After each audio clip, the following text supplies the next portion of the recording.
What's up, investors? It's the Russian dude. Let's get straight to the point and talk about some ridiculous Russian propaganda. Apologize for this gesture of the tongue. Today we have this cake/chocolate construction in one of the Russian supermarkets, and they say that this is a destroyed American Abrams tank. So as you can see, the turret is off, there is like some kind of a fire made with the whipped cream or whatever. But you know what, if you do look closely enough, if you do look at some details, it does resemble more Russian T-90 Emperor Reef than American M1 Abrams. So then the question here is, who bamboozled who? Could this be Z-Patriots wanting to rage against America so much that they do not even see clearly in front of their literally own eyes? Or was this just an inside joke of one of the, I don't know, Candy's factory or anything like this, just to see how many Z-Patriots will not notice?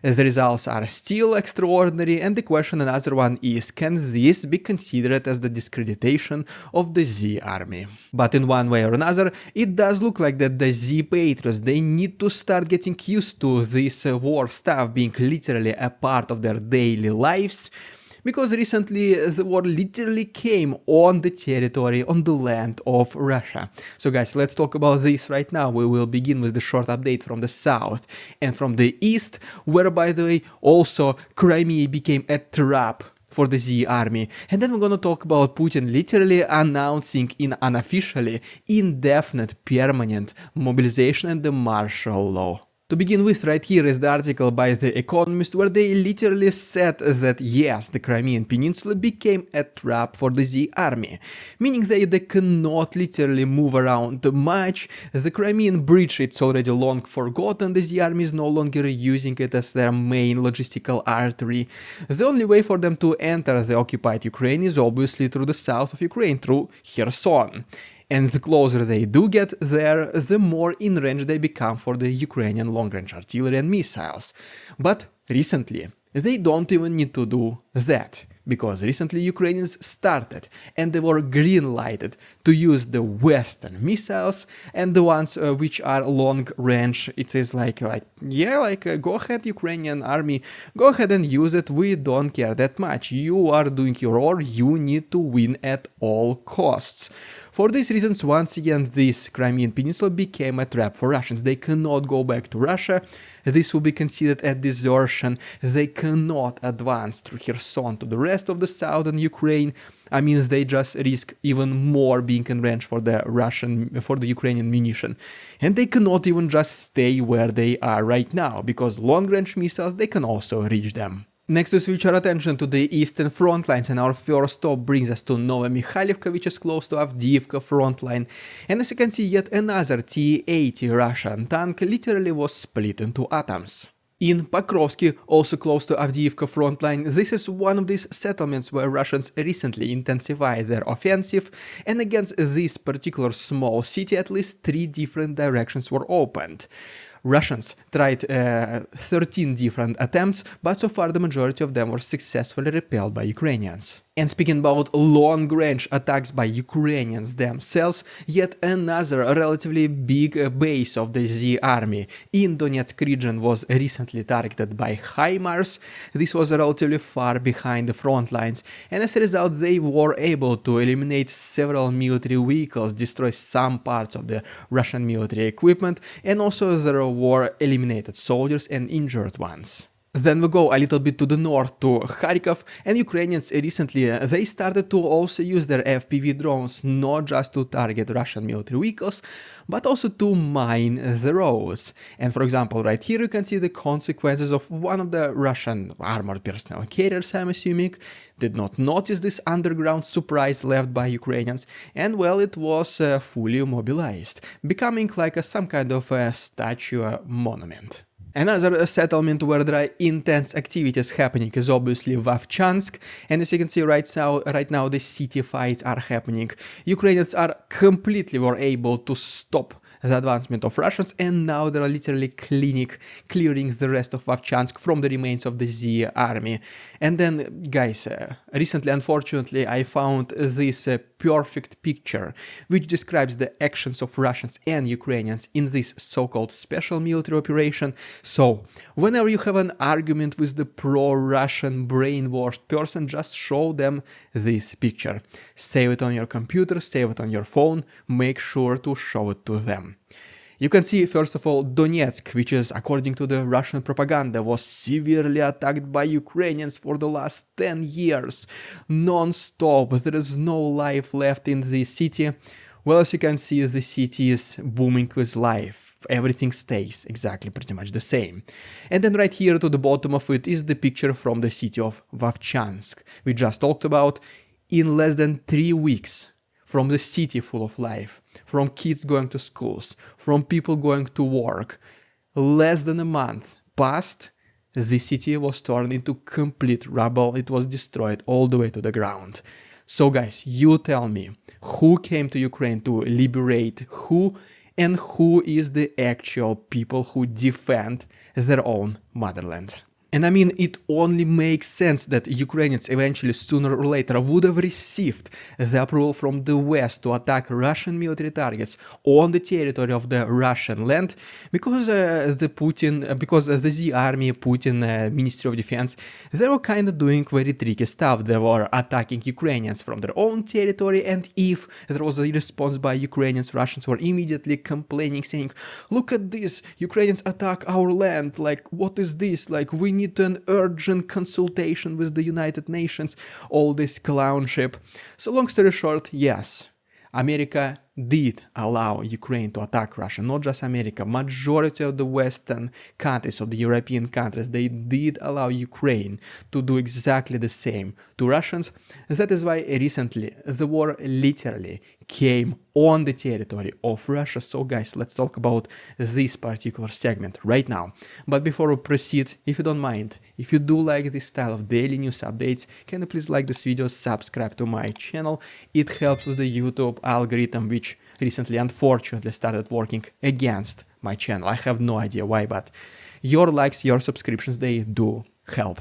For these guys, I always will thank you. And also, if you're interested in watching the stock market news also presented by me, I have my second channel, The Russian Dude Investing. The link will also be down below. And so yeah, so talking about war coming on the territory, on the land of Russia, first of all, we have this video from Belgorod region, where Ukrainians using long-range missiles were able to target and destroy Russian S-300 air defense system. Well, Russians just literally ignored this. There was not a single news about this in the Russian propagandistic channels or in the Russian media. They were like, well, that's unfortunate. Ukrainians were like, okay, so Putin is no longer scared. Putin is no longer scared. We're no longer scared of Putin. We just can continue doing this, because what else he's gonna do, right? And in less than 24 hours, another S-300 or even S-400 air defense systems was destroyed of Russians as well inside this Belgorod region. But wait, there is more. Right here is the video from Kursk region, which is also the territory of Russia. And Ukrainians, long story short, first of all, they used their reconnaissance FPV drones, breaching the airspace of Russia, and, well, there was no response by them either. So long story short, Ukrainians were able to find this approaching convoy of Russian military vehicles with dozen at least trucks fully loaded with military-related supplies. And well, then Ukrainians, they brought back these FPV drones, they equipped them to be able to destroy military targets of Russians. They came back and they destroyed this convoy. At least 9 different Russian military trucks were fully, absolutely became like into nothingness, spread into vapor and atoms, anything like this. And guess what?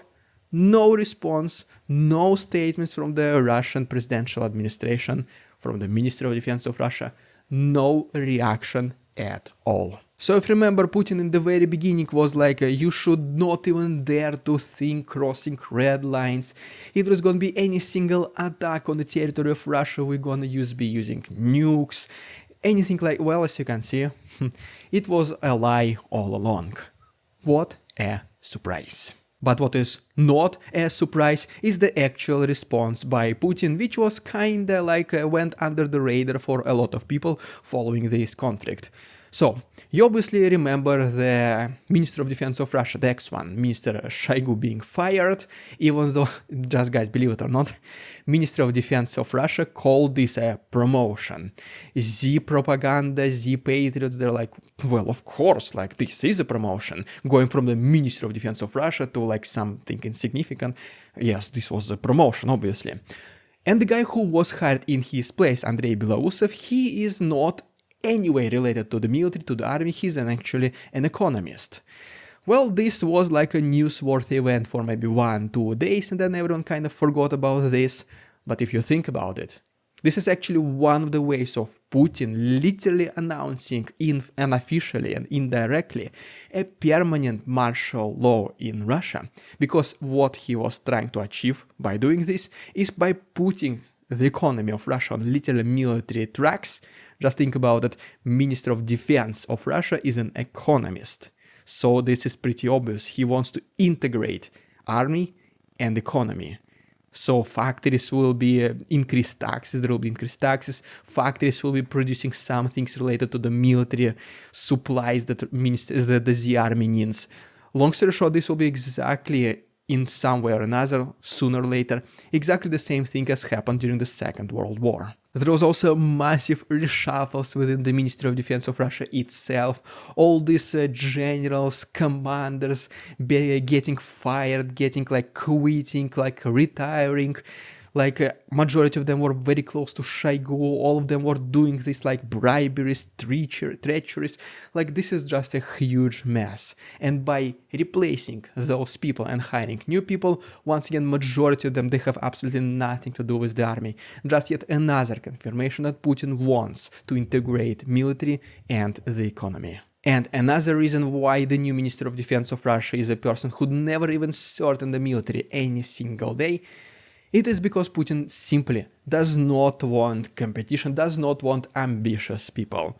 He just put a guy who he kinda trusts, who he knows that he will follow any order that Putin gives him, and who is just not gonna be competent at all to even think about uprising, like some mutinies or anything like this. Putin does not need a person who can win a war for him. He only needs a person who will obey him, who will stay within his lines, and who will cherish him as the leader and just not being ambitious at all, to say the least. And one last thing about Putin and the army. Guys, did you know that actually Putin does have his literally personal unit fighting in Ukraine, but the things they do are completely nowhere even close what the regular soldiers should do.